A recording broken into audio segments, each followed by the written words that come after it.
It's time for another episode of the 12-Man Fan Jam Show, a show made by 12s from around the world, for 12s around the world. I'm Mosette, and here is your host and my dad, the self-appointed Reverend Moses of the St. Paul Island Church of Seahawk Positivity. Yes, thank you, Mosette, and welcome 12s to episode 409 of your 12-Man Fan Jam Show as your Seattle Seahawks get ready to take on the Los Angeles Rams. So sit back, relax, grab a desired beverage or sin of your choice, and remember, there will be no ramming it on this show. All right, let's meet the posse for this episode. Of course, from merry old England, my partner in crime, the yin to my yang, it is Matt. Hi, Matt. Hello, Moses. Good morning. How are you today, sir? Well, I'm a little perplexed because I keep forgetting that they've moved to Los Angeles. So I still, this afternoon, I was talking to a friend of mine at work, and I persisted on calling them the St. Louis Rams. Well, I can understand that. And hopefully whatever mojo they have over the Seahawks stayed in St. Louis, but I got to find that out later. Yeah. Also joining us this evening from the state of Washington, our own news hound. His 12th-man editorials can be found on the SeahawksSal.com website. You know him as Shadowhawk. We know him as Will. Hi, Will. Hey, Moses. How are you? Wonderful. How are you doing this week, Will? No, it's been a bit of a rough one. I've been under the weather all week. Sorry to hear that, man. Well, hopefully we'll be able to cheer you up a little bit. I was going to fly down to L.A. and breathe all over the Rams locker room, but judging it by how they played Monday night, I think somebody else already did. I think you're right. But, it couldn't hurt. So if you want to send some of that down, maybe we get somebody up that's going to the game that can throw that out for us. That'd be nice of them. I know there's a lot of Seahawk fans going. We'll talk about that later. And also from the state of Washington, of course, Dustin. Hi, Dustin. Hello, everybody. Happy to be here again. Good to talk to everybody. Dustin, the recent purchaser of a brand new phone. Am I correct? Yeah, I bought it, but He bought it, but he'll never see it, and we'll just leave it at that. yeah. My wife decided she wanted to get an iPhone 7 on the way home, so we were at the Verizon store pretty much until the beginning of recording this. So it was awesome. So about 3 days. Yes. Yes. Yeah. Well, congratulations to Dustin's wife and her iPhone, and congratulations, Dustin, on a new bill. All right, gentlemen, it's been a while. All right, let's get to it. It's been a long week. Let's get to the show. It's run like a real NFL football game, 4 quarters and even a halftime. Quarter 1 will be Will with the news. In quarter 2, we're going to discuss that Seahawk victory over the Rams. We'll have a special Caption That Picture from the game, and we'll look at how we fared in last week's predictions. Halftime, of course, is the best Seahawk-themed play-along game on the internet. 12-man Fan Jam Show Halftime Trivia. And Dustin will look to hold on to the crown. Dustin, congratulations. Thank you. Did you say victory over the Rams already? Yeah, Oh, no, it would be a victory over the Dolphins, wouldn't it? Yeah, it would. Now, see, that's a little foreshadowing. It's a sign. It's a sign. It's a sign, people. It's a sign. How about we're going to talk about in the second quarter the victory over the Dolphins?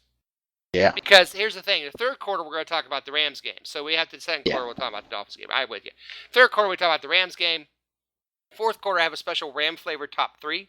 And we make our predictions, prognostications, and game balls for the Rams game. Before we start, please like, share, subscribe to Seahawk Positivity YouTube channel. Join Facebook group 12-Man Fan Jam Show. Twitter at Seahawk Positivity. Email 12manfanjamshow@gmail.com. Let us know your thoughts. All right, let's get to the news with Will.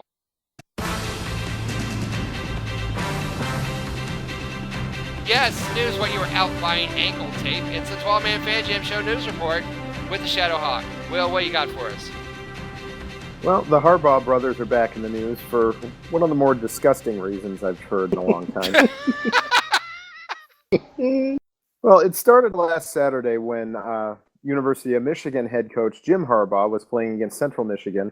The camera caught Jim Harbaugh on the sidelines at one point, apparently picking his nose and eating his boogers. Ew!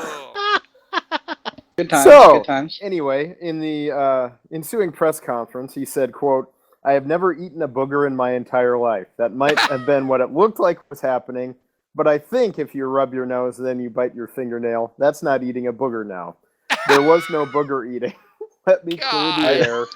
For clarity here, for the record, I have never eaten a booger in my entire life. It's Boogergate. He can't even decide when he eats a booger. But it gets better. Because when John Harbaugh, head coach of the Baltimore Ravens, started his conference call this week, he opened by saying, for the record, my brother... And then said later that, of course, he has also never eaten a booger. So no, he said, for the record. What did he say for the record? For the record, my brother has never eaten a booger. There was no booger eating. I mean, I was hoping he was going to go the opposite direction with that. Me too. Yeah, that would have been great. Oh my God! So they can't even Harbaugh can't even admit when he does that. Apparently not. No. Good grief! I mean, come on, Jim. We've all done it, right, Matt? I've never eaten one of his boogers in my life. No, I haven't either. No, I've never eaten Harbaugh's boogers either. So. Just you, Dennis. Well, must have been a dream. Dear. Wow. He can't even admit when he eats a burger on camera. They got a film of it, and he can't even admit it. I love the fact that it's a thing. I love the fact that it's turned into some sort of media. I need to bring this up at our press conference type thing. Yeah. I mean, Boogergate. but then it's like we've got nothing better to talk about, anything to do with your team or this game. So please tell us about how your booger tasted. Yeah. Wow. That's kind of 2016 in a nutshell, though, if you think about it. Yes. Yeah. That's very true. That is very true. It's on the same level as those newscasters when they were having the whole 2013 Super Bowl when the Broncos and the Seahawks got off the planes and they're like, "Oh my God!" and they're carrying their own bags. Luggage. Yes. This is the same level of reporting. I love it. I think it's just funny. Absolutely. Although I tell you though, if you had asked me beforehand that somebody had been busted for picking his nose and eating it, and I had to decide whether it was Jim Harbaugh or Donald Trump, I'd kind of have to flip a coin on that one. And he should have just ran with it. He should have been like, yeah, somebody had some garlic fries. I smelled those. It had some good flavoring to it, and I had to do it. That type of thing, man. Something. Embrace just run with it. He should exactly. He should have stood there and gone nom nom nom nom nom. That's all he had to do, Yeah, or something like that. Yeah, it'd be fine. You know what? I ate my burger. Just We run won with the it. game. Next question. It's only weird if it doesn't work. That's right. Yep. Oh my God. Well, Will, I don't know what other news story you could have that would top Boogergate, because I know we'll be talking about that for the next 3 weeks, but... Well, I actually could not find a story that topped that, so I decided to go for a heartwarming story instead. Sam Weish, former head coach of the Cincinnati Bengals and Buccaneers, has been on the waiting list for a heart transplant for the last several weeks. Apparently, recently, he was told by the doctors he was about a week away from being sent home from the hospital with hospice care. So he was running out of time. However, a donor heart, he did match. A donor heart did come in, went into surgery early Tuesday morning, and the procedure went well. So it looks like Sam Weish, once he is finished recovering, he's going to be happy and healthy again. So good for you, Sam. Yeah, Well good for him. done. That's awesome. Oh, that's nice. And the kids like that. Hey, kids. You got yeah. Oh, yeah. You got to love that. You got to love who receives a good heart. And, the first thing he said when it started to act funny is he said, "Heart, you're not in Cleveland. You're in me now." You live in Cincinnati. Oh, congratulations, Sam White. Well done. That's a nice hot roaming story, isn't it, Dustin? Yeah. Yep, it's heartwarming. What was that? No word on whether Sam Weish celebrated his heart transplant by eating a booger or not. What was that? Was there not a Fergal Sharkey song like "A Good Heart These Days Is Hard to Find"? Is there not a? Is that another song? I'm sure it is, and if It it is, could I'm be. sure we'll find it. Yeah. We'll have to find it on YouTube. A good heart these days is hard to find, I think. Katy Good heart Perry is probably hard to sings find. it, or Taylor Swift or somebody. Why would you say that? It It does just sounds like something they would Sounds sing. like It sounds yeah. like Taylor would do. Yes, I agree with you. Taylor that's a Swift, wonderful- Marilyn Manson, one of the two. That's a wonderful, Yeah. heartwarming story there, Will. Thank you for those wonderful stories. No problem. Kind of ran the gamut this week. Yeah, we did. And we have a little bit of time left because I happen to have the first new season edition of News Bazaar. And I just want to share this. We're not going to get anything silly with it. I just want to share this story because it comes from where I live. I live in Indiana, if you're not aware of that. And I'm actually an educator in Indiana. And this is a story about an educator in Indiana. So I thought, wow, this is perfect. This is why I that desperately... state is in so much trouble, isn't it? Yes, I know. this is why I want out. And the of two are Indiana. not unrelated. I'm an educator in that state. Oh, dear. Is the subtitle an autobiography by Dennis Dickenberg? This story... Yes, This story is educator real? named Dennis Dippenberg. Yeah. No, this story is real. What you're looking at right now is a picture of 40-year-old Travis Terrence of West Baden Springs, Indiana. And West Baden Springs, by the way, is very close to where Larry Bird was born and raised. So that gives you a little background. Anyway. French Lick? Yeah, that area. Yes. So, here we go. Actually, he went to French Lick. He went to Springs Valley School Corporation, and that's what takes place in. Larry Bird went to Springs Valley School Corporation. Okay. Authorities say 40-year-old Travis Terrence passed over for a coaching and teaching position, allegedly mailed 4 dead skunks and a dead raccoon to the successful applicant. Awesome. Court documents say Terrence began harassing the successful applicant because he was chosen over Terrence for a basketball coaching position and a 4th grade teaching job at Spring Valley School Corp in French Lick. One of the packages intercepted at the post office contained a dead raccoon and a message that read, "Resign, it will not stop." What's the problem? He gave him dinner. Yeah. In Indiana, that's a prize. That's benefits. Yeah, we love it. That's benefits. That's what that is. You said this job had benefits. Where's my raccoon? With the raccoon.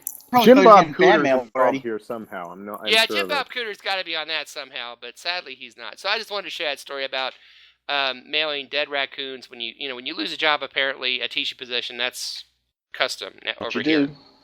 Duly noted. Matt, what do they do over there if they lose a teaching position? They get another job. Is what they do. Boring. It's just tradition, really.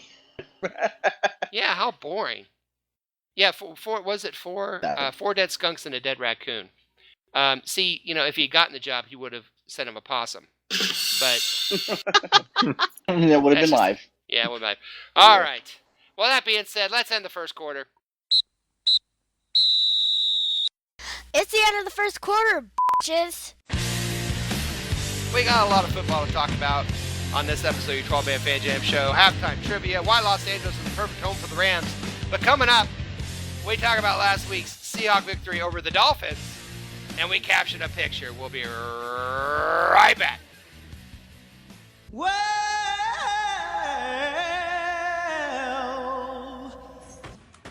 and now it's time for a 60-second rant. you know you make me wanna Rant. I don't want to get off on a rant here. So, week 1 versus the Dolphins. Yes, we played in week 1, and we won a week 1. See what I did there? Oh, so clever. Don't you miss it? Anyhow, the bottom line is, brothers and sisters, we got the win. That's all that counts. It wasn't pretty. Very sloppy at times. Earl Thomas, I think, had the worst game of his career, but he will rebound. He's a pro. He's an all-pro. But this was just really a frustrating game, and I mentioned through one of my infamous in-game texts to Dennis that when you allow a team like Miami to stick around long enough, this is what can happen. And sure enough, 10-6 with a few minutes left. But boy, that final drive was a thing of beauty. 4th down conversions, angry Doug Baldwin coming through. So we persevered. It would have been a bad loss if we had dropped it. All losses are bad, but to start off opening day like that would have been terrible. Just terrible. But we got the win, and now it's on to LA, and let's win there. Holy shit, it's the second quarter. Okay, welcome to the second quarter of episode 409 of your 12-Man Fan Jam Show. It's time to review last week's Seahawk victory over the Dolphins. Dustin, what are your thoughts about this game from the offensive side of the ball? Well, I'm glad we scored more points, because the rest of it was kind of frustrating. Because, research has shown if you score more points than the other team, you probably win. Yeah. Thank you, Ron That's- Fairley. that was the main positive, but I mean, they got the running game going a little bit, which was fine. 112 yards, I think it was. Passing game, I think it was 240. I think the biggest takeaway for me was how tough Russell Wilson kind of proved he was out there after that injury. Sure. Got right back in there and kept going and kind of adapted what he was doing a little bit. So it's just good to see that the game for him doesn't have to be just running around. You know, he was able to adapt and make some things happen. But definitely we left a lot of things on the table that we need to improve on for sure. Without question. And I think, Matt, you know, when Russell started limping, I know the entire 12 Nation just kind of got quiet, didn't we? Well, once again, you know, history is made in Seattle because, you know, Dominic Sue caused an injury that he didn't actually intend to cause. I agree. I agree. Which is a first in happen. NFL history. So that was a horrible moment. Yeah, it wasn't good. And when I saw the slow-mo and you see his ankle, you know, get that twist on it, and it's like, oh, that's gotta hurt. But he's I think a part of it with Russ as well, I think, is pride. He has a pride thing about his records, about, you know, never missing a game through injury, never, you know, all of that sort of stuff. And that's like, you know, he was not going to leave that field. You know, it's that thing, like, you know, if I have to cut my leg off and get back out there, it's a flesh wound, like the Black Knight from Monty Python. You know, it's just You're a a flesh wound. loony. It's but a scratch. It is but a scratch, but, you know, yeah, great toughness from him out there. Absolutely fantastic. One thing I will say about that game, yes, it was frustrating. Yes, it was that slow, methodical beatdown that Moses always talks about. But I do think that Earl Thomas had a particularly difficult game, in my opinion. Agreed. And I think you would say that too. It's funny when I go to work here. Of course, they're, hey, you guys won, huh? Hey, I heard Russell Wilson got hurt. I'm like, yeah, Dominic and Sue stepped on his foot, and everybody gave me that look, like, you know, oh really?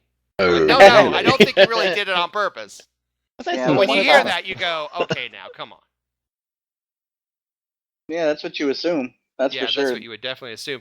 Will, defensively, pretty solid game for the most part, wasn't it? I thought it was a good defensive effort. I loved the sacks and the pressure. I thought our front seven did really well. I like that our defense is playing aggressively. Cassius Marsh was fun to watch. He was a guy who always seemed like he was just a step off last year. So if he's developed a little bit more, I think he could be a real force for us this year. Yeah, Earl Thomas had a bad game. I can pretty much guarantee that's not going to happen again. Yeah. Yeah. I hope we see more of this in the weeks to come, because if we do that, we're gonna be able to hold down the fort until we get a Fetty back and shore things up a little bit offensively. Yeah, I agree. You know, Dustin, that one touchdown drive with the Vikings, the one touchdown drive of the Dolphins, a lot of open people on that drive, didn't you think? Yeah, I think that's how they were able to move the ball. You might be onto something. You don't get any kind of analyzation like you get on this show. No, but it just seemed like that drive seemed particularly easy for the Dolphins, for lack of a better word. Yeah, the Seahawks were out of sorts a little bit in some parts of the game, but overall, you know, they were able to get it together and put in a pretty good defensive performance. And it was fun kind of seeing a couple of the young guys get involved, with Frank Clark getting out there and making some plays, and Jaron Reed getting out there and making some plays. I tell you what, Jeremy Lane was a monster. People were talking about Shed playing well, and he did, but Jeremy Lane was a monster. He was really physical too in there, which was a lot of fun to watch. So the only bad parts of it for me were the breakdowns, kind of with Earl Thomas in the secondary. That was kind of rough, but the rest of it was fun to watch. Yeah, I thought it was and too. No more Thurl Simon. Yay! I no more Thurl Simon, everybody. Beautiful day. Our national nightmare is over. If you have not heard, Thurl Simon is now an Arizona Cardinal, and everybody's a lot happier about it. I did think about tweeting in congratulations, but I think I'm still blocked from last time. So yeah, you and Thurl did not get along, so I know that you won't miss him, and not many of us will. I know that Lil Mo did like a happy dance when I told him. So overall, Matt, I mean, the game, I think, to me, I felt like our defense, actually, to me, if you can say anything from one game, I thought our defense actually looked better than it's looked in a long time. And I'm okay about our offense. I think we're getting our legs under us. I thought Rawls was running better in the second half, and I just think we're getting our legs underneath us. What are your thoughts? Yeah, I think absolutely. I think what you just said is absolutely right. I think there are some lessons to learn from that game. One lesson for me is to try and ignore social media throughout all games, because it just becomes because you see a lot of fans that are very I understand that they're very frustrated. They're expecting some sort of 43 to zip thrashing of the Dolphins at home and an open and all that sort of stuff, and we don't do that. Okay, no. we do ugly, difficult, frustrating, scary, heartbreaking, nervous ending games. We very rarely do those sorts of games. So trying to watch these people calling out Russ for that interception, or he should, and I have to say I have no idea, and if I live to 1,000 years old, I will have no idea why he threw that ball. That was a poorly I saw that, dude. I think he was trying to throw the ball away and he just didn't get enough on it, to be honest with you. That's what it looked like to me. That's very rarely do you say what was that when he throws it, and I said what was that. That was weird, but I mean, I think, and again, Earl Thomas had remember that time when Earl Thomas was returning kicks? Do you remember that? Oh yeah, that 2 kicks, yeah. That was one of those days for him, and he should. Again, it won't happen again, I'm sure. But it's you put it in the annals of history. That's another one of those Earl Thomas returning kicks days for him. Yes. I think he's had his bad day for the year. Yeah, and it's a good time to have it right at the beginning. But the last thing to say is that we did say that we needed that 4 minutes 7 seconds or something drive and a scoring drive to finish this game, and they did exactly that.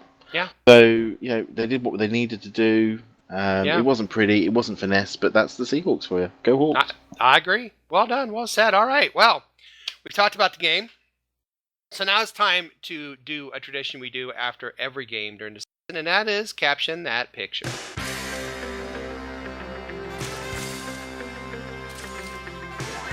Yes, caption that picture. We take a picture from the week before, and we add our little caption to it. And it's a very clever little picture from Blue Thunder. Love Blue Thunder. Love you guys. And if this person in the picture is listening to this, man, with utmost respect for Blue Thunder and you, I hope that you take this in the grain of salt of fun that it's thrown at, because we love Blue Thunder. But the picture is just really a good picture to caption, because his mouth is open and either surprise, shock, anger, I don't know. You can decide. I guess we'll all decide right now.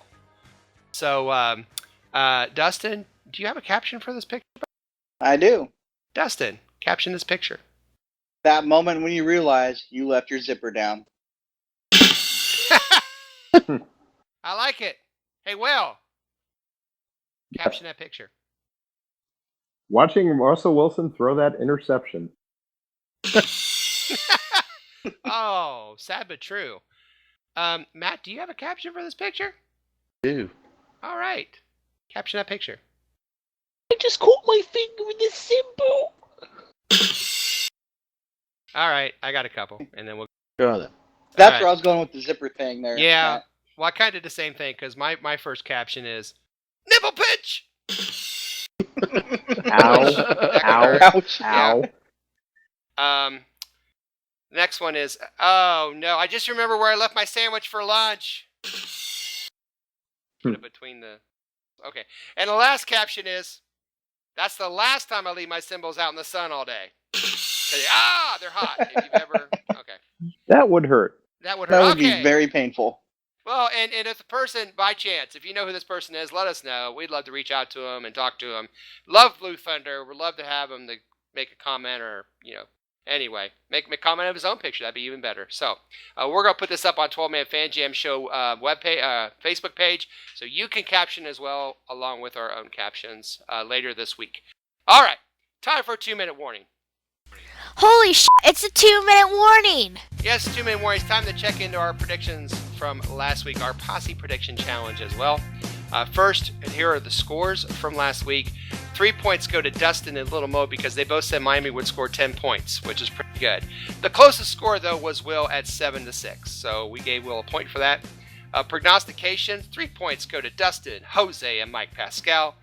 Game ball, I gave to Baldwin. I did not give a game ball to Russell Wilson. And the reason I did not give it to Russell Wilson is because I feel like, even though, he led the game-winning drive, and he was hurt, I feel like Baldwin had 9 catches, the game-winning touchdown, 92 yards. I felt like this was if you're giving a game ball to anybody, it's Baldwin over Russell. Even though I said we give more than one, but I don't think we can give Russell a game ball every week. So, giving it to Baldwin, that's 2 points to Dustin, Tom, and Mark Ty Turner. On the over-under, everybody gets 2 points except for me and Little Mo. So that means the scores look like this. Individual, Dustin leads the way. 10 points by Dustin. Dustin! Woo! Get used to it, gentlemen. 10 points by Dustin!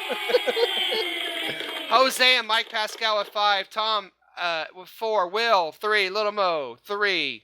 Stats and Mark, 2. Matt, 2. And at the bottom, me with 0. Yeah! All Matt's right. not at the bottom. Wow. I was going to say, I think this is the first time ever I'm ahead of somebody in this score. Yeah, get used to that this year. And Early.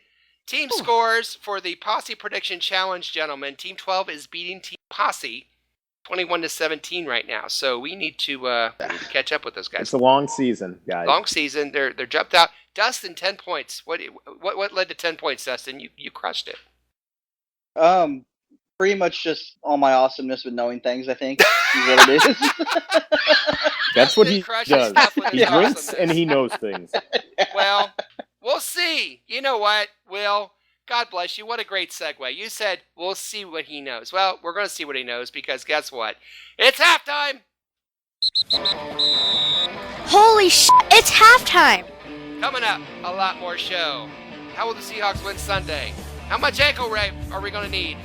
Why is Color Rush killing our favorite sport? All these answers and more are just around the corner, but first, another edition of 12-Man Fan Jam Show Halftime Trivia coming up next! You're listening to the 12-Man Fan Jam Show on the Seahawk Positivity YouTube channel. This is Dustin. Thanks for listening.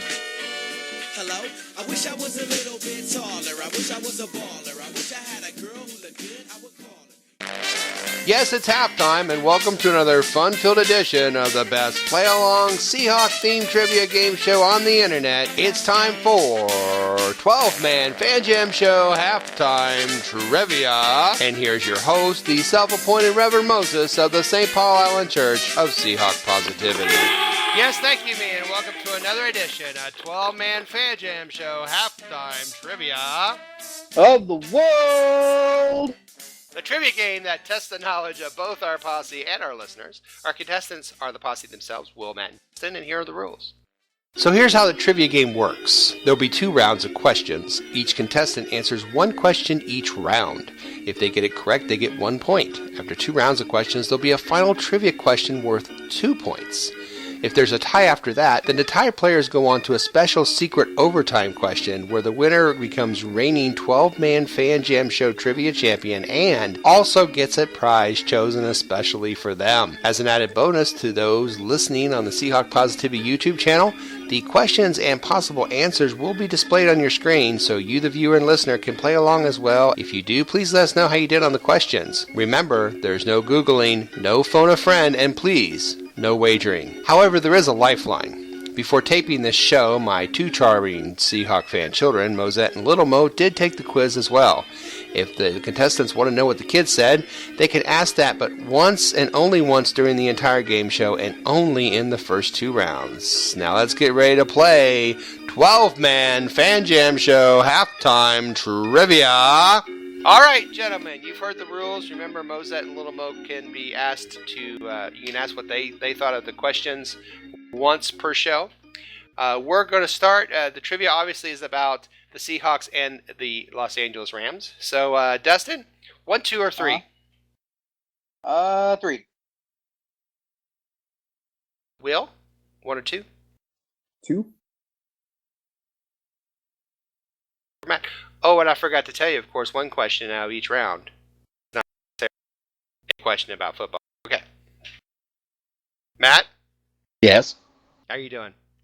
I'm alright. Not too bad. Good. You have a football question. Woohoo! Okay. Matt, your football question is this. How many times have the Seattle Seahawks beat the Los Angeles Rams? How many times did the Seahawks beat the Los Angeles Rams? Once, twice, or 3 times? And some more good to think about it. Once, twice, or 3 times. A lady. Once, twice, 3 times, lady. Well, I'm going to be a positive 3 times. You going with 3? Yeah. Oh, you're going with Little Mo said 1, and Mosette said 3. You got to be positive, you know. Well, I appreciate that. Appreciate the positivity, but unfortunately, you're wrong. Oh. No, it's 1. Oh. It's 1 time, baby. 1989. What year? 89? 89. They were of the 28 teams that were in the league when we Seattle came in. That was the last team we beat. It took us till 1989 to beat the LA. Check out the big brains on Will. Well done, Will. So watch, I'll botch my own question. Well, you're up, actually. And, you don't have to worry about it because you're questioning about football, so. Okay. Did you ever see the movie LA Story? Yeah, a long time ago, yeah. Oh, good. Well, you might get this then. In the movie LA Story, what job did Steve Martin's character have? Was he a car salesman, a talent agent, or a TV weatherman? Steve Martin, star of LA Story, the movie. What job did he have? Car salesman, talent agent, or TV weatherman? I just remember that billboard. I'm going to go with weatherman. He's going to go with weatherman. Little Mo and Mosette also with weather. And you should have, because it's right. Oh, good. And Will's on the board. Now, the thing is, the story, real quick, he was a weatherman, LA weatherman, and he would record his weather because it was always the same every time. And then he would, go out on the town. Yeah, remember? He would go out in the town and run the recording. And one time he did, and it was pouring down rain, which is kind of... Nice. Dustin. Mm-hmm. You have a football question. The last time the Seahawks beat the Los Angeles Rams, apparently it was 1989, who was the leading receiver in terms of yardage? Was it Brian Blades, Tommy Kane, or John L. Williams? Leading receiver in terms of yardage, Brian Blades, Tommy Kane, or John L. Williams? Well, my gut is going to tell me Brian Blades, so that's what I'm going to go with is Brian Blades. Gut's telling him Brian Braids. Brian Braids? Brian Braids. Brian Braids. Brian Braids, play football. Mosette said Tommy Kane. North Korea. I'm so ornery. Okay. Brian Braids. Here we go. You said Brian Blades. Tommy Kane is what Mosette said. John L. Williams is Little Mo. You said Brian Blades. You're right. Woo! Brian Blades with 85. Dustin's on the board. All right, after the end of round 1. Will and Dustin with 1. Matt with the 0. So, we will go with... Dustin. Is that 4, ankle 5, rape or that 6? we're laughing at? He doesn't know what he's laughing at anymore. Apparently. Dustin, 4, 5, or 6? 6. Will? 4 or 5? I'll do 4. I'll give Matt a little extra time to pull himself together. Thank you. Taking one for the team. Taking one for the team as Will. That's because Will is 2 for 2 in getting the questions that are not football related. Nice. Congratulations, Will. Will, have you ever seen the show LA Law? No. Okay, good. So, in the opening credits to the show LA Law. Okay, great. That's funny. Sorry. There's a license plate. Okay, in the opening credits to the show LA Law, there was a license plate shown on the rear of what kind of car? A BMW, a Jaguar, or a Porsche?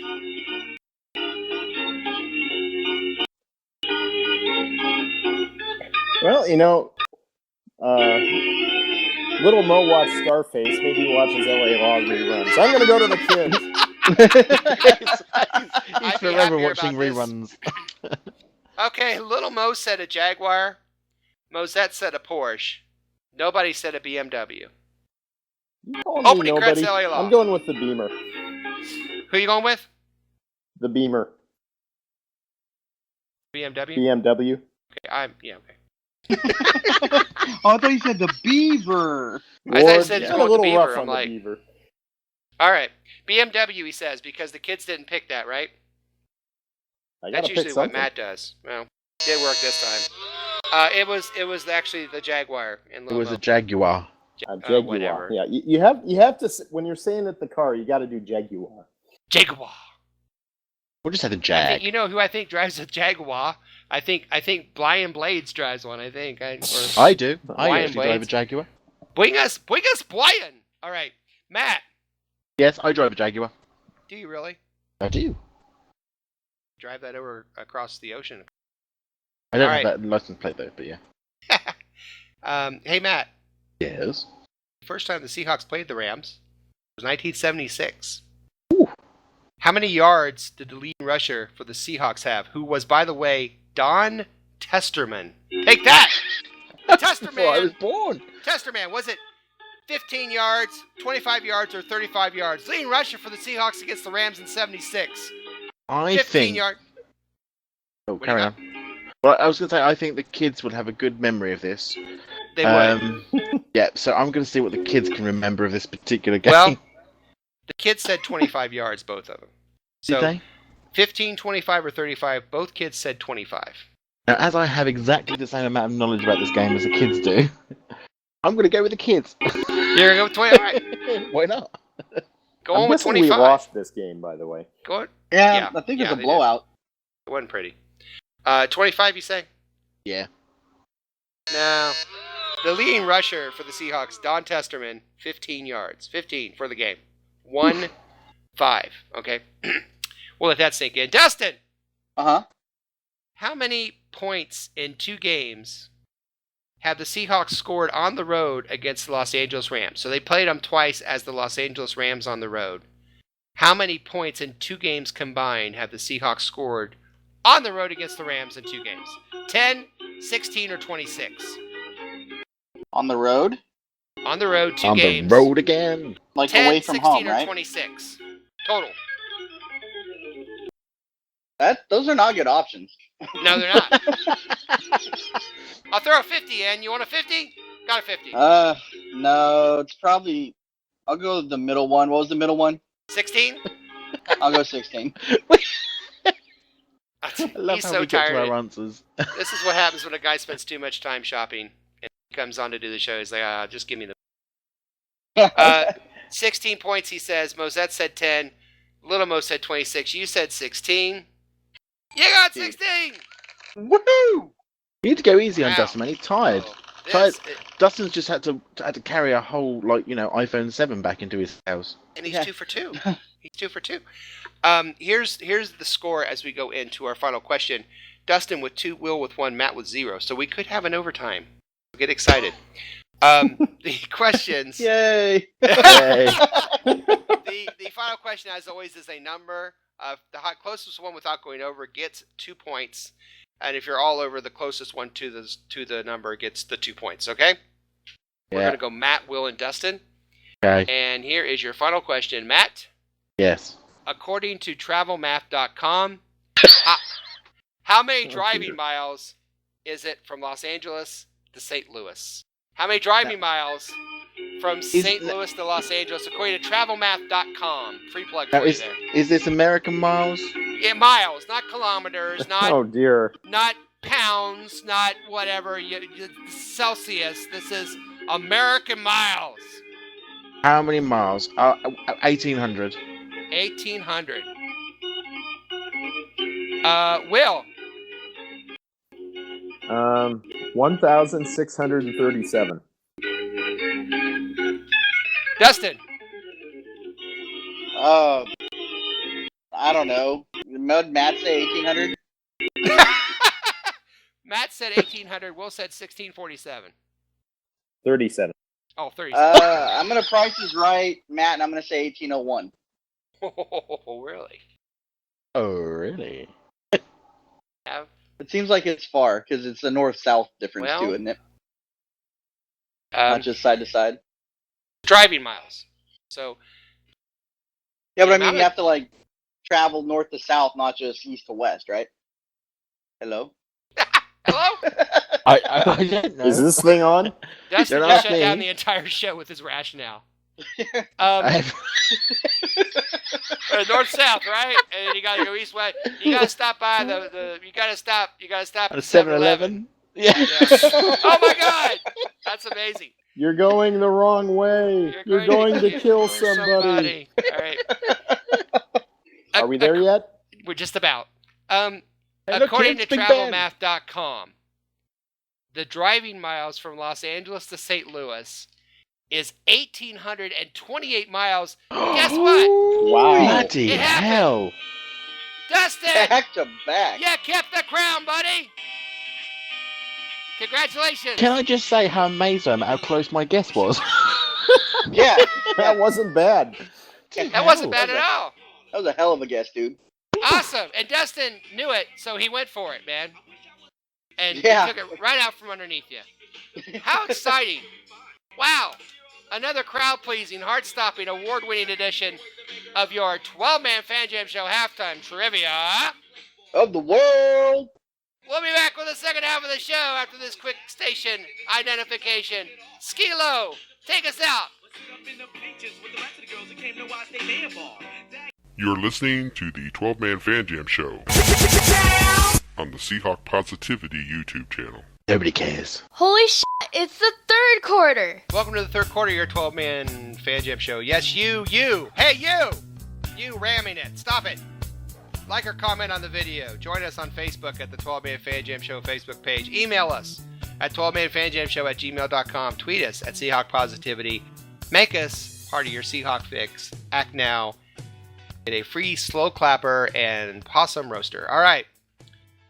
This quarter, we take a look at the Los Angeles Rams and the Seattle Seahawks. Here's your tail of the tape. The Rams were 7-9 last year. The Seahawks were 10-6. But we all know in the two meetings last year, St. Louis swept the Seahawks first in St. Louis, second game of the year. And then, of course, in Seattle, the first time, I believe, in Russell's history that he actually his team never had the lead. That actually happened. All right. So, let's talk about a key injury. Dr. Dustin, what is a key injury for this game? I think we should probably do the LA story thing you're talking about earlier and just replay what we talked about last week. Like, we're going against a strong defensive line. Fetty's still gone. This time Russell Wilson's hobbled. I don't think that injury is as big of a deal because he was able to go out and play in the second half of or play the rest of the game last week. And he practiced this week, so he'll get out there, he'll play, he'll be able to move, but mobility will be a little limited.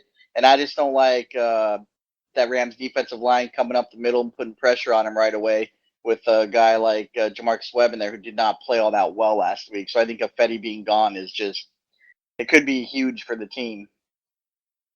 Yeah, it could. And do we finally decide what a high ankle sprain is? Yeah, it's when your ankle hurts in the front. All right, well done. I can't think, Will, of any other injuries other than, I guess, again, I'll say like I said last week myself as well. Just saw a tweet before I came on the air for Friday night for this recording that Jimmy Graham is going to be unleashed even more this game. So that's always good news. But, Will, any injuries other than what was mentioned? Well, the aforementioned Jamarcus Webb did not practice today with an ankle of his own. But Pete Carroll said that they expect him to play on Sunday, so probably just a precaution. He didn't say play well, though, did he? He'll play. I'm not gonna say. Don't ask for miracles, Dustin. Well, all right. All right. Well done, Dustin. And now it's time, of course, for our 12-man Fan Jam Show time weather report with our meteorologist Matt. Thank you, Moses. After last week's little showing, I decided to do a little bit more research. And in order to do this research, I ended up somehow watching a 2.5-hour big rig car chase in Southern California. And it's a true story. It's a true story. Rig was stolen Riverside Way. I watched him drive it near Joshua Tree and back round again. And I watched the whole thing for 2 hours because I couldn't find the off switch on my phone.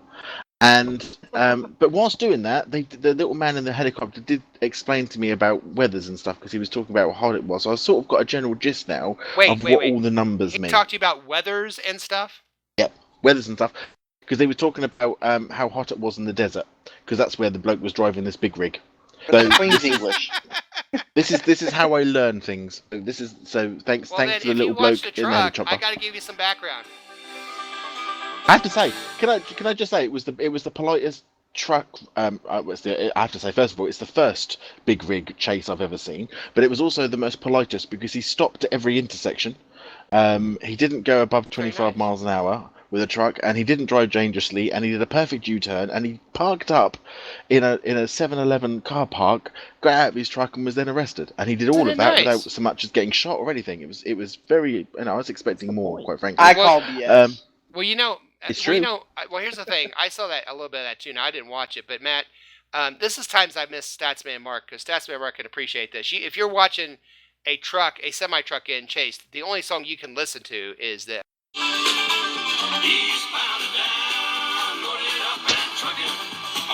Smokey and the Bandit. Little Smokey and the Bandit for you there. Little Eastbound and Down by Jerry Reed. If you're watching a truck getting chased, this is your only answer. Watch Old Bandit run. Okay, sorry. It was good. It was quite funny though because the bloke in the helicopter kept trying to work out what the fuel capacity of this truck could be, and he suddenly worked out that he could be flying watching this truck for a very long time. You suddenly heard the pain in his voice was like, so he could be going for about 1,000 miles. It's like, wow. Tell my wife I love her. Anyway, weather-wise, I had a little check. Los Angeles, quite a dry place, if the truth be told. It's going to be 91 degrees Fahrenheit. That's 32 degrees centigrade. Thank you very much. Which actually, fun fact, was the same temperature as it was where I live yesterday. Whoa! It was very warm. Yeah. There is 0 chance of precipitation. And can I also say this is quite interesting because Americans can't spell like the simplest words like colour and centre properly. So you use the word precipitation rather than rain. So I just think sometimes you're making it hard on yourselves, if the truth be told. But in any case, it's going to be dry. There's going to be almost no wind. It's going to be very, very sunny. It's going to be very hot. Perfect weather for cactus. So 91 degrees, Will, and I never thought about this with the Los Angeles Rams, but until they get their stadium built, they'll be outside, it'll be 91 degrees. And are they going to wear white? Are we going to wear our home blues for this game? I had anticipated that we were, except I heard yesterday that the Rams were wearing their throwback jerseys. So I think they'll be in the old blue and yellow jerseys, which will be a bit of a break for us. How about that's actually pretty cool of them to do that. Yeah, that's pretty awesome. Well, good for them. Just go back to those permanently. Yeah. We should go wolf gray then. That's a lighter color. Well, that would be awesome, but I don't know if we will or not. I wonder. We don't know yet, do we? Anything on the uniforms yet? Haven't heard for sure, but okay, well, we'll find out. So, but that might be something Los Angeles Rams may start wearing their whites at home like Miami does, because I know one of the reasons that Miami wears white a lot is because of the weather. And if it's going to be 90 degrees over there, then they may want to consider that. So interesting. Thank you for that wonderful weather report. You're very welcome. Yeah, and I love to hear you say big rig. Something about an Englishman saying, I'm watching a big rig. I was going to say lorry, but I didn't think you'd know what a lorry was. Oh my god! I would assume you were cussing. Yeah, the only Laurie I know is the guy that played House. That's the only Laurie I know. Yeah. You Laurie. So. All right. Well, I guess it's time, Will, to kick off our phrase for the game, which is very simple. The Seahawks win this game. So, Will, finish this phrase. The Seahawks win this game if what? If they score 17 or more points. Okay. And what's your reasoning behind that?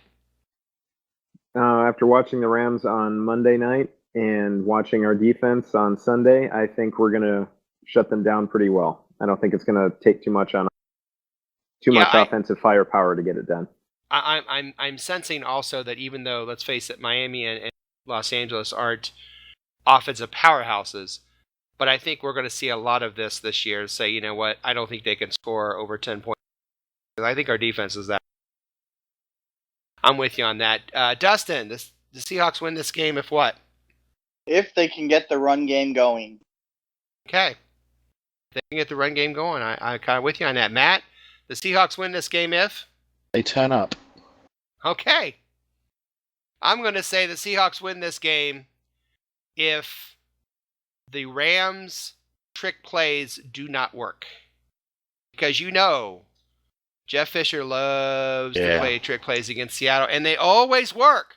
They always work. Yeah. If we can find a way to keep that from happening, or he tries it and it fails, because I can't remember the last time they tried a trick play. Well, I can actually. They tried to fake field goal in Seattle, and it was a couple years ago, and it did not work, and it wound up turning the game off, and it wound up making a swing in momentum for us. So if their trick plays are unsuccessful, I think we have a really good chance of winning this game, and even that will keep them in the game. Fisher's going to do something up his sleeve. So, but we'll talk about that more in the fourth quarter. All right, that's the end of the third quarter. It's the end of the third quarter, bitches. Coming up, time to make our predictions, prognostications, and game balls for this week's game against. You're listening to the 12-Man Fan Jam Show. For a complete transcript of this episode, please take out a piece of paper and pencil and write down everything we say. We'll be right back after this. Hello, everybody. This is Statsman Mark. When I'm not watching reruns of The Love Boat, I'm listening to the 12-Man Fan Jam Show. Love, exciting and new. Well,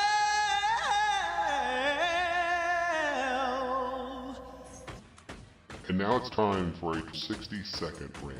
You know you make me wanna Rant. I don't want to get off on a rant here. Dateline, Los Angeles, Week 2, Seahawks versus Rams. The first Ram game to be played in the LA Memorial Coliseum since 1979. And that goes back to the Vince Ferragamo days, folks, which only Dennis and I remember. Anyhow, the key to this game, and the question is, the Seahawks win this game if we keep Russell Wilson upright just long enough to get off some passes. Last week, offensive line was very shaky, understandably so. Defensive line by Miami, not too shabby. The Rams always give us fits. It's always just a weird game. So Darrell Bevell is going to have to come up with a game plan that really protects RW more than usual.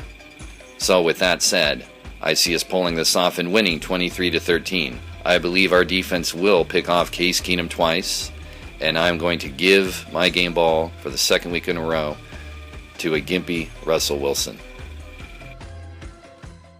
Holy shit, it's the fourth quarter. Yes, it's time for the fourth and final quarter of this episode of your 12-Man Fan Jam Show. About time to have another top three, but I think Dustin wanted to share something. Dustin? Yeah, before we do that, I'm just wanted to throw this out there. I'm surprised it hasn't made it to the show yet. Beast Mode on Bear Grylls this week was awesome. I don't know if you guys saw it or not. I did not. The people listening saw it. Dude, it is so funny. If you can find it on demand, go watch it. Marshawn is so out of his element, and he knows it. It's hilarious. Well, can you give us, and me especially, and give everybody, I guess, if they have not seen this yet, what the show is and why he's on there and what they do? Because I have no clue. Well, honestly, this was the first time I've ever watched a Bear Grylls show. He's like this survivalist guy, and he takes on his show called Running Wild. It's on NBC. He takes celebrities. They go out in the woods, and they start at one place. They do like a 2-day hike, have some little adventures in there, and then they get picked up and they head out. And he finds some challenging stuff to get the celebrities to do. Wow. And a lot of times, I guess it's funny, but Marshawn Lynch was hilarious. I mean, the dude, he was telling Bear Grylls, he's like, I've never done anything like this in my life. He's like, I probably should have done this in steps, like at least set up a tent in the backyard before I came out here. Crap like that. And at one point they had to try and go kill a pig to try and cook that and eat it. And they had the pig ended up running from them, and it ended up falling off of a cliff. And so, yeah. Whoops. Yeah, so Bear Grylls ends up using this rope, puts it around a rock, and has to talk Marshawn Lynch into climbing down the cliff and tying the rope around the pig to drag it back up. And Marshawn's like, "Who's gonna do that? Oh hell no, no. He's like, name of this show should be Bear Grylls Be Tripping. He had so many one-liners on that. It was hilarious. At one point, he knew that Bear got him some Skittles. And so they're sleeping at night, and they had the infrared or the night vision camera on, and you hear this rustling around, and Bear wakes up. He's like, "What's going on? What's going on?" Marshawn was going through his bag trying to find the candy. In the middle of the night, he grabs his skills. He's like, "Shh, you get yourself some sleep." Goes back. Nice. Awesome. Dude, Well, Marshawn does have a great sense of humor. Yeah, and he was really cool. He first thing he said about it is that he said he's retired now. He's able to go out and do things that he couldn't do when he was in the NFL, and he's all about having these new experiences and pushing himself out of his comfort zone to kind of, find out who he is and that type of thing. So it was pretty cool that he was really kind of philosophical and deep in the conversations he actually had that they showed. So it was kind of cool, in addition to all the comedy that he had going on.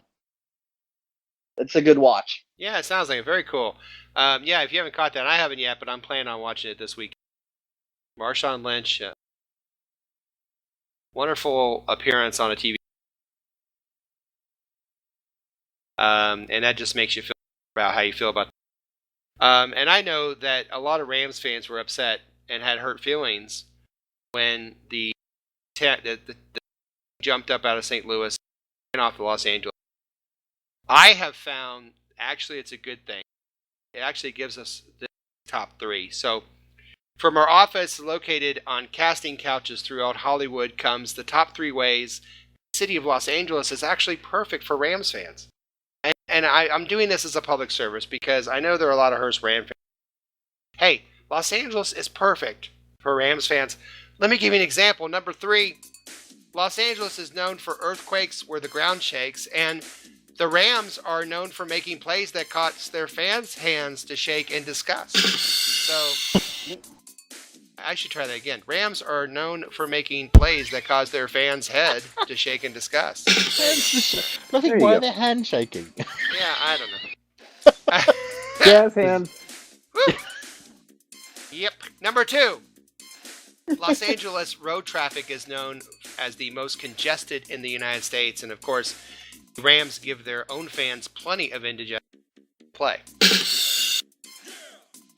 The most Congestion. tenuous links ever. What? It's the most tenuous links ever. I know. Well, here's the worst one. And the number 1 reason that Los Angeles is perfect for Rams fans, Los Angeles has a large number of Spanish-speaking citizens. The Rams have a large number of profanity-speaking fans. So it all comes around in one glorious top 3, but let's move on, shall we? The Rams game itself, Seattle is a 3.5-point favorite. The over-under for our purposes will be at 38.5 points total. Your disclaimer, these numbers have been presented for. Let's make our predictions, gentlemen, but before we do that, let's talk about how the scoring will be tabulated here. Prognostications on the button, 3 points. If nobody hits, 1 point for the closest. Game ball, 2 points if you get the game ball. Predictions, both teams scores 5 points. One team scored 3 points. Overall closest 1 point, and over-unders 2 points. All right. Team 12, as you know, there's a challenge between Team Posse and Team 12. And so Team 12's predictions are the following. Little Mo said 24-3 Seahawks and said, I don't think they can score a touchdown against them. I like that. His prognostication is Shed will get an INT. He gave his game ball to Jermaine Kearse. Bold picks by Little Mo. Jose said 23-6. Prognostication, we knocked Keenum out of the game with 3 sacks. Game ball to Wagner with 2 sacks. And can you mention on the show that it might sound like a home game because there'll be a lot of 12s at the game? Sorry, Jose, I don't mention that on the show. I'm just kidding. We just did. Might sound like a home game with a lot of 12s at the game. I certainly hope so. We'll be looking for you, Jose, out there at the game if you're going. Tom says 2017 Hawks. Wilson being limited to throw. Will throw for his first 300-yard game of the year. And his game ball will also go to Wilson. Mike's picks Seattle 16-6. Bennett 2 sacks. Game ball to Bennett. But Mark Ty Turner reluctantly says 9-6 Rams. Game ball to Bennett, who will have 3 sacks. No offense to Mark, and I'm sure he... All right. Now it's time for Team Posse. Mark, as he mentioned in between the quarters here, said the key is for him is the running game. Score 27-13. Frank Clark will have 2 sacks as his prognostication. He's given the game ball to Russell Wilson. Matt! Yes. How are you, Matt? I'm okay, thanks. Oh, I'm so glad to hear it. Do you ball for the game. Seahawks versus the Los Angeles Rams. I think it's going to be Seattle 23, Rams 10. You know, I heard they activated Blind Blades for this game. Blind Blades. Blind Blades. Seattle 23, LA Rams 10. I think I'm going to give my... am I going to go for a defense? Okay, I'll go for defense then. I'll give it to Earl Thomas, just because he had a terrible, shocking game last week. So I hope he's going to have a better game this week. So I'm going to be optimistic and give it to Earl Thomas. Good. And I think that let's keep on that optimistic streak. I'm going to say we get our first INT, and I'll give that to Sherman.